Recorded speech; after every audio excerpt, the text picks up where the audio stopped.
Welcome back to the Vintage Firearm series. In today's episode, we're going to be talking about this 1950 Marlin lever action 22. But it's really not just about this gun. It's about any used gun you can buy. Now, if you're an intelligent buyer, there's certain things you look for when you're going to purchase a gun. There's certain things you can look out for and there's certain things you can't. The general condition of this gun is gorgeous. When I saw this, it was absolutely perfect. I'm thinking, wow, 1950. And what a wonderful gun in wonderful condition. A nice little lever action. And I've always liked the older Marlins, like the safety Marlins from the 1800s. I've got to love this one. A nice little plinker. It takes short, a long rifle. So, and look at the barrel. The bluing on it. It's perfect. This gun was never used. There's a certain number of them out there. But sometimes, just sometimes, it's not very often, but it's often enough. There's a gun out there that has a problem from day one, and it never gets used. That is possibly the problem with this one. It's an annoying thing. Now, there's certain things you can check when you go into a gun store, a pawn shop, or I bought this one at a gun show a few years back. So you can certainly go like this and check the barrel out. If you don't have any rifling left and it's been shot to death, this has got gorgeous rifling and it's never been shot. So what is the problem with this gun? Well, when you're dealing with 22s, and I'm no expert, but it's been my experience, the most common problem you're going to have is with cycling. Now, this is particularly true if it's an automatic. But do you have that kind of problem with a lever action? Well, I personally haven't. And people tell me that this is a very dependable gun. Well, not this one, but in general, the design. So a lot of people believe that. I don't know if it's true, and I don't know if it's not true. I just have no opinion on it. I just wanted to make this video because today I was at a gun show and a guy had one of these down there, not quite as nice as this, and I've purchased a lot of guns from him over the years. And I said, no, I don't buy Marlin 22s anymore. He says, why not? They're really dependable.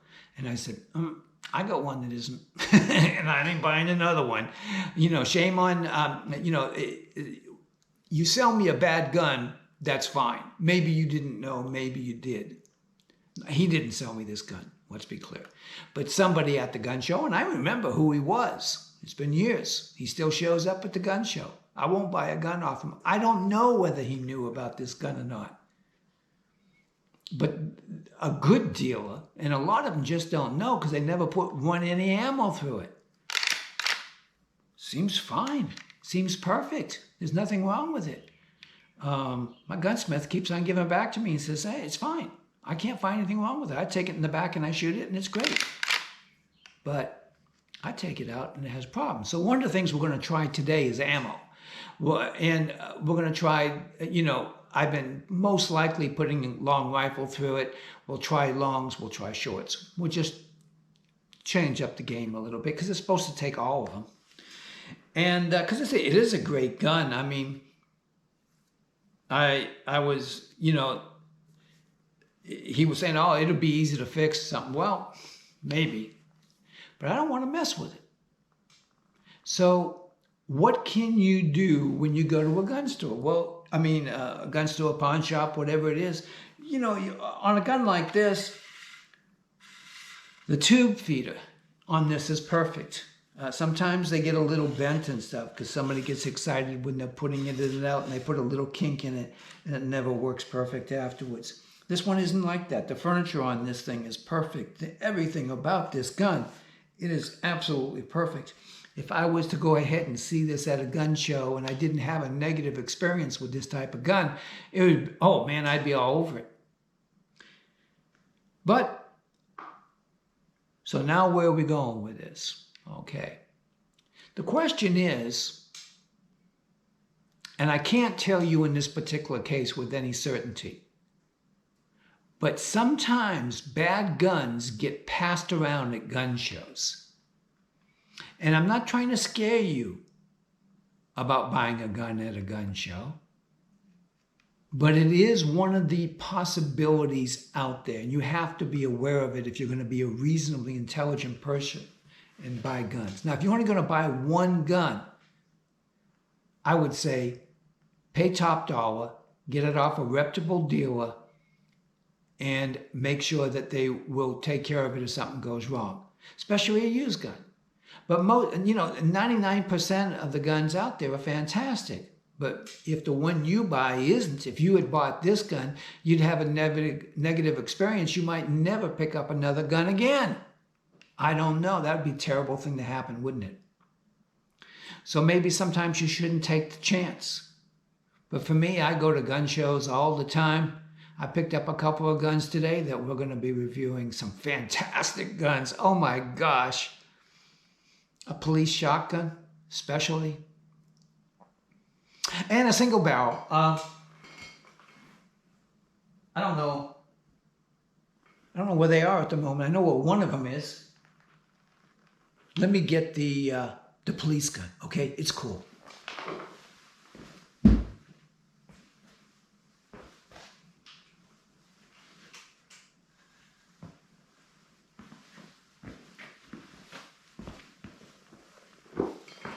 What you think, huh? Okay, now this folds up.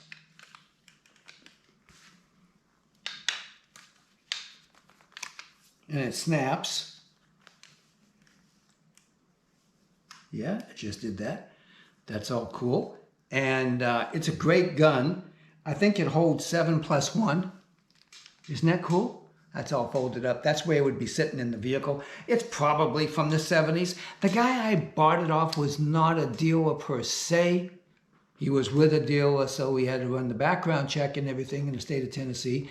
But normally, if it's just a private person, they can sell it directly to you.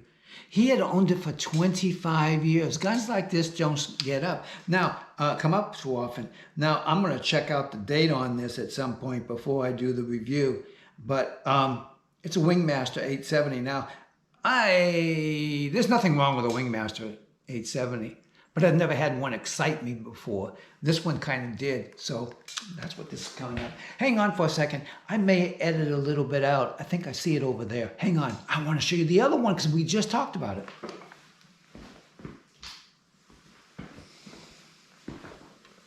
Then we're going to take that other gun out and see if it gives me any problems.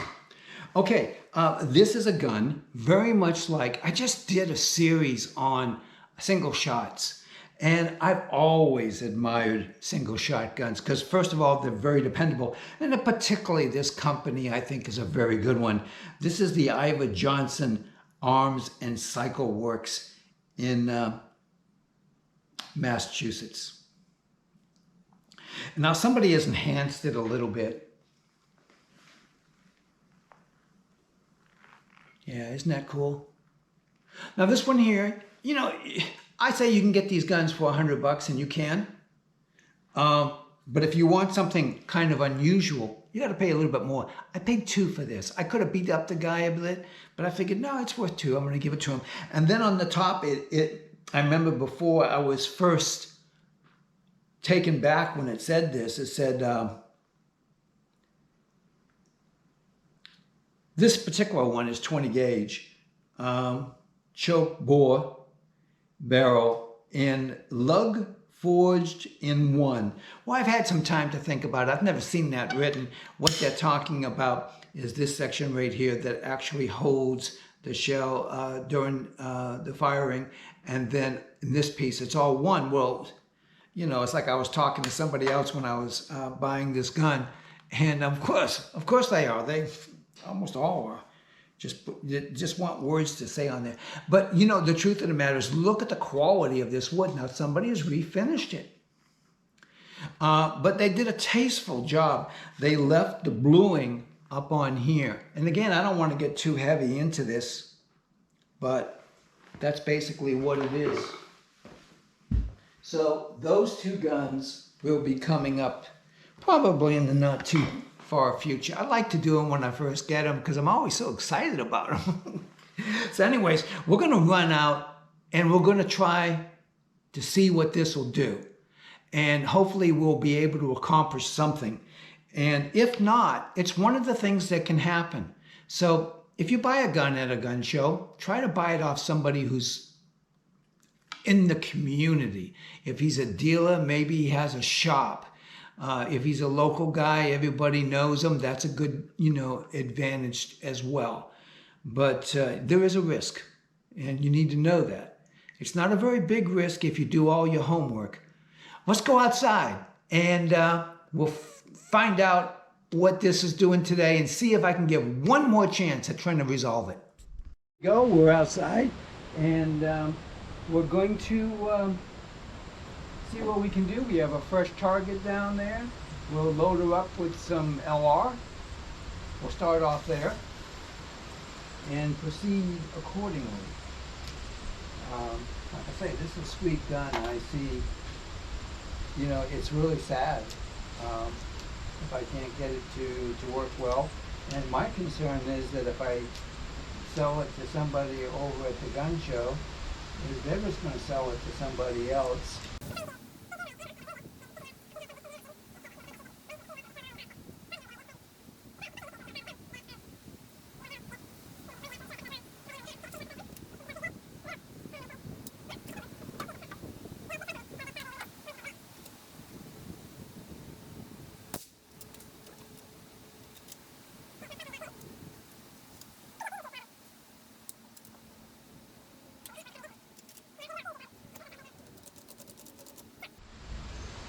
Sometimes a wonderful looking gun isn't all that wonderful, is it?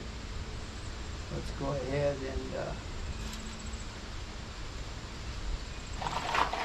and I have quite a few in there, so could it be that the spring on the feeding tube is less than what it should be?